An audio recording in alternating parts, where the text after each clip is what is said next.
La península ibérica, como el resto de Europa, ha atravesado por una gran cantidad de cambios demográficos a lo largo de los siglos. Una constante pugna por territorios, creencias religiosas y pasiones arraigadas han convertido a la península en una de las zonas más multiculturales de Europa.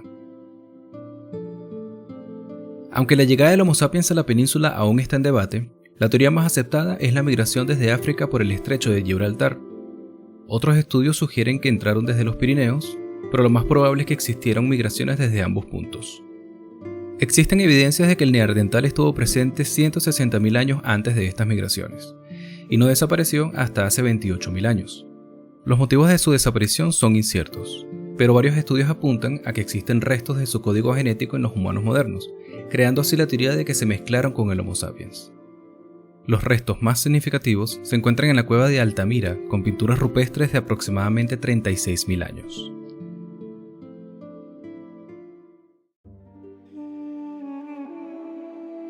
Se cree que los grupos aborígenes más antiguos en la península fueron los íberos, distintos grupos étnicos que poblaron el oriente y el noreste del territorio, siendo los turdetanos el más destacado de todos. Alcanzaron su grado de civilización en la Edad de Hierro. Se relacionaron con vecinos del norte de África y fueron colonias fenicias y griegas. Las descripciones más antiguas de la península provienen de los escritos de Avenio y de las obras geográficas de Estrabón. Con respecto a sus lenguas, sabemos que contaban con algún tipo de escritura, la cual debió desarrollarse a través de los contactos con los colonizadores, generando dos tipos de alfabeto, el turdetano y el levantino.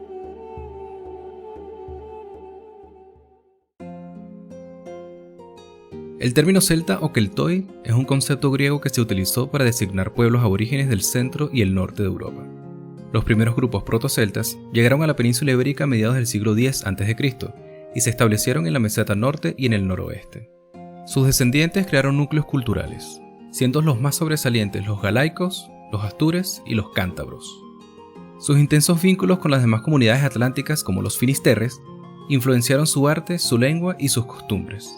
Los restos más significativos que tenemos actualmente comprenden estructuras megalíticas que datan del 4000 a.C. Su principal dedicación era la ganadería, y poseían creencias ancestrales, como ofrendar armas al agua. La primera cita histórica documentada la proporciona Cantón el Viejo en su obra Orígenes, de la cual se conservan aún varios fragmentos. También se les considera aborígenes a los vascones, varios grupos culturales en el noroeste, de quienes su origen se relaciona a las migraciones de tribus proto-indoeuropeas del sur de Europa.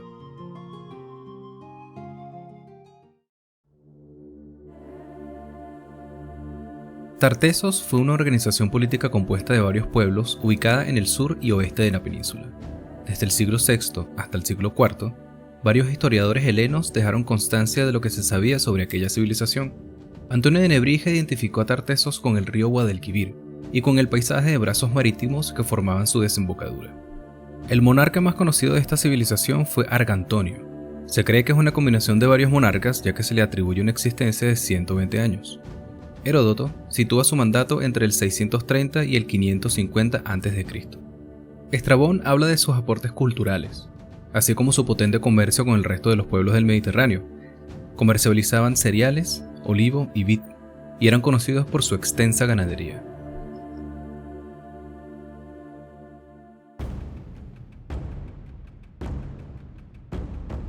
Por muchos años, el poder fenicio estableció colonias en la península ibérica.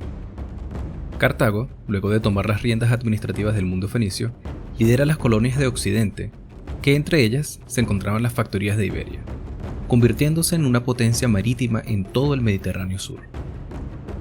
En esta era se fundan ciudades como Cartagena, Málaca, Abdera y Cádiz.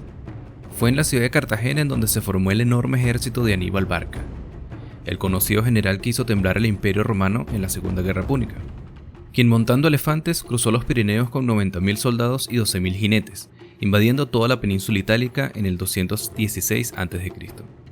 La gran mayoría de este ejército estaba conformado por los habitantes de las colonias ibéricas, algunos contratados como mercenarios y otros muy fieles a la causa púnica. El dominio púnico en Iberia terminó con la llegada de Publio Cornelio Escipión, el africano, quien tomó Cartagena y derrotó a los últimos efectivos en el entorno de Carmona en el año 206 a.C.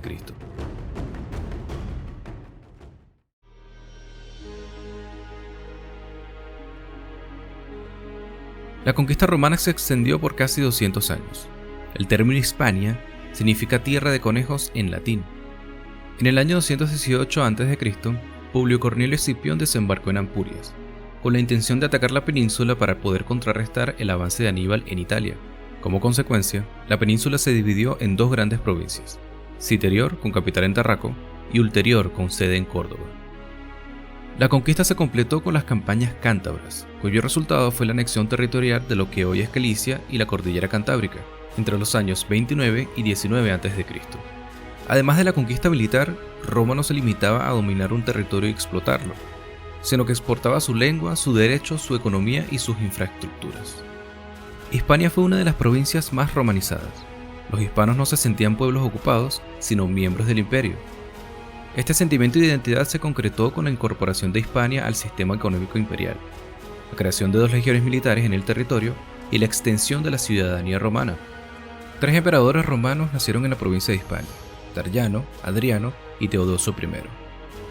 Con la reforma de Diocleciano, Hispania fue estructurada en 5 provincias: Baética, Lusitania, Tarraconesis, Cartaginesis y Gallaecia. Del latín vulgar derivan 3 de los 4 idiomas actuales en la península, y aunque el euskera no es romance, también tiene una gran influencia latina. Algunas estructuras de la era romana aún siguen en pie, como puentes, acueductos y vías de comunicación. El dominio romano duró 6 siglos. Al caer el Imperio Romano de Occidente, Hispania se verá envuelta en revueltas internas e invasiones inesperadas.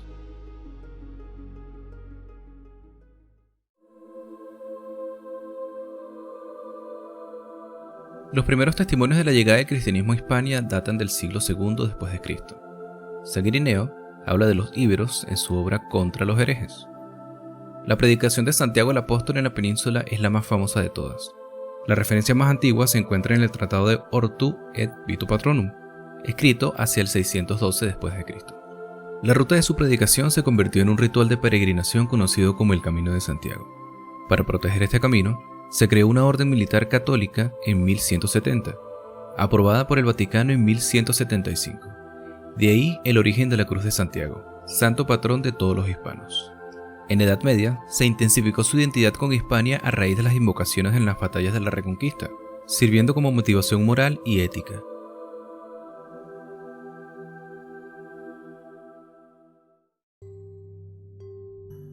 A finales del 406, una alianza entre suevos y vándalos, de origen germánico, y alanos, de origen persa, invadieron el norte y el occidente del Imperio Romano.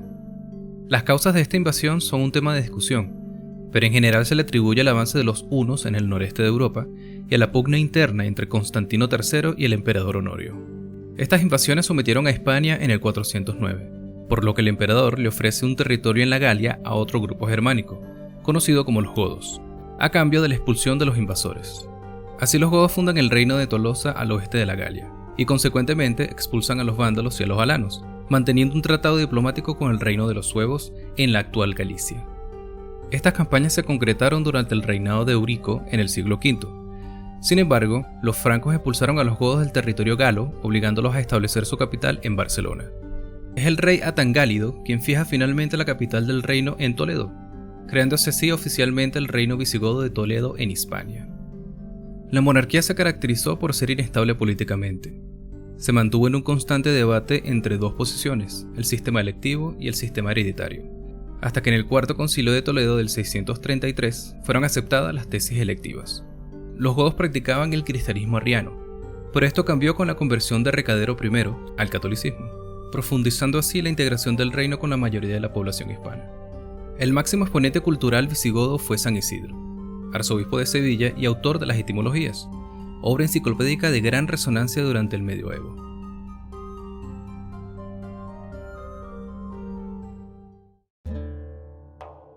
A finales del siglo VII, Hispania era un verdadero caos político. Las pugnas por legitimidad debilitaron militar y políticamente a toda la región. Aunado a esto, el pueblo padecía epidemias y hambrunas que acrecentaban el descontento. Tras la muerte del rey Witiza, los ánimos se caldearon aún más, cuando el concilio eligió a don Rodrigo como rey, quien desterró a los hijos del rey anterior al norte de África, después de ganar la guerra civil del 710. En su destierro, estos deciden formar una alianza con el gobernador del Magreb, Musa ibn Yusair, quien se compromete a ayudarlos a derrocar al rey Rodrigo.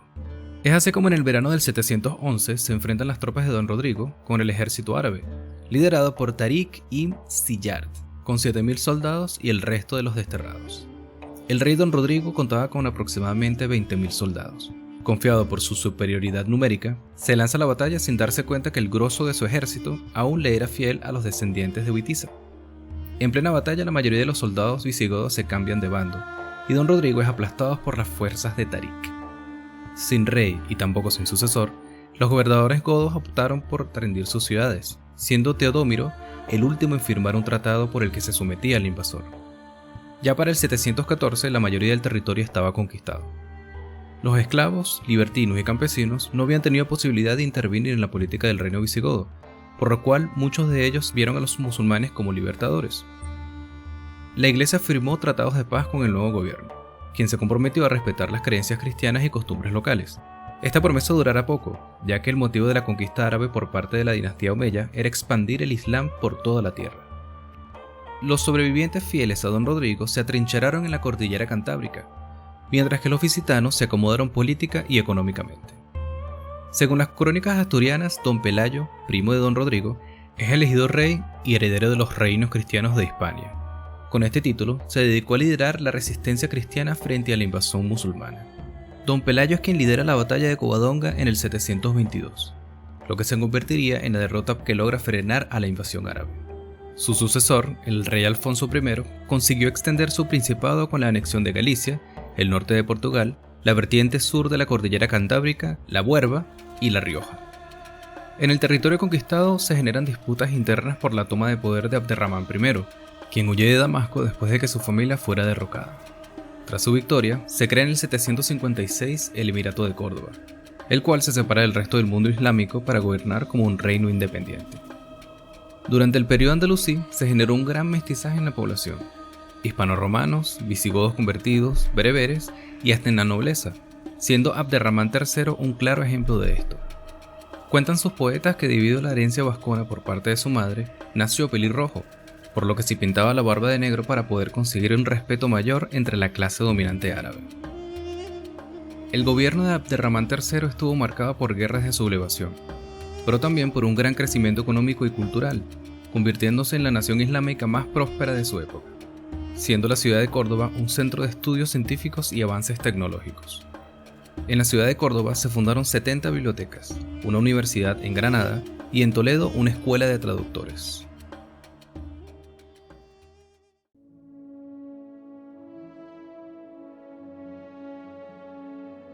Algunos historiadores sitúan el comienzo de este periodo en el 722 con la victoria de Don Pelayo en Covadonga. Otros afirman que inició en el 844 con la famosa batalla de Clavijo. Es importante destacar que en el periodo andalusí se mantuvieron familias aristocráticas de herencia visigoda, las cuales fueron renombradas como mozárabes, siendo la familia Banu Qasi una de las más influyentes.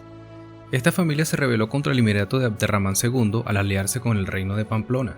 En estas campañas es donde tiene lugar la batalla de Clavijo.